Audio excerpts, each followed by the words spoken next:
నమస్తే అత్తలు. నమస్తే కోడలు. అత్తమ్మ ఇక రొయ్యలతో ఇంకేదో స్పెషల్ చేసి చూపిస్తా అన్నావు కదా, చేస్తారా మరి? చేస్తామ్మా. వంకాయను ఎండి రొయ్యలు చేద్దాం. ఆయిల్ ఏనా అత్తమ్మ? ఆడిపోతుంది. ఆయిల్ వేయాలి. ఎంత అత్తమ్మ ఆయిల్? ఆయిల్ చాలు, 3 చెంచాలు ఆయిల్ వేసినాం చాలు. ఎండి రొయ్యలు వేసేద్దాం.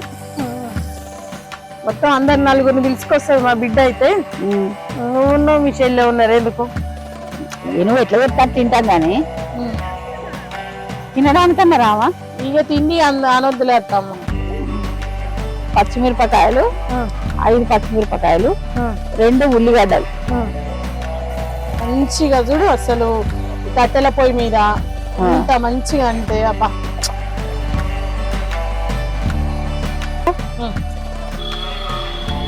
ఉల్లిపాయలు పెద్ద ఉల్లిపాయ 1, పచ్చిమిరపకాయలు 5.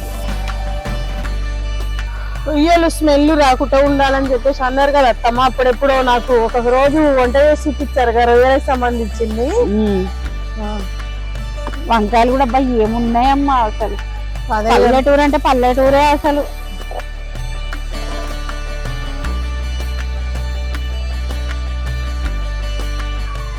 చూడడానికి అసలు ఎంత బాగున్నాయి. చారకలు చక్కగా. అదే కదా, ఇదొక వెరైటీగా ఉన్నాయి అసలు చాలా బాగా. ఒక స్పూన్ అల్లం.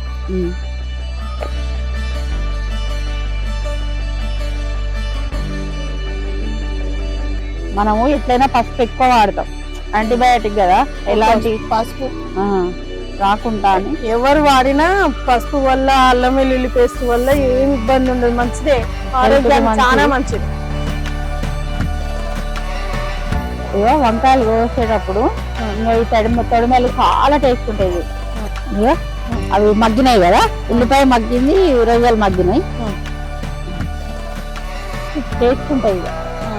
ఒక స్పూన్ అయినా అత్తమ్మ ఉప్పు? 1 స్పూన్ అయ్యి. ఇక ఇది మూత పెట్టుకుందాం జ్యోతి. మంచిగా మగ్గిపోతాయి. జ్యోతి, వంకాయ రొయ్యలు వండుకున్నాం కదా, మనం వంకాయ రొయ్యలు టేస్ట్ చేద్దాం ఎట్లుంది అనేది చూద్దాం. అసలు కలర్ చూస్తే తినాలనిపిస్తుంది. తింటున్నా.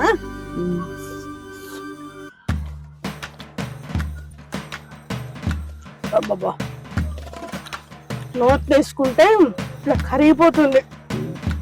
బాగుంటది.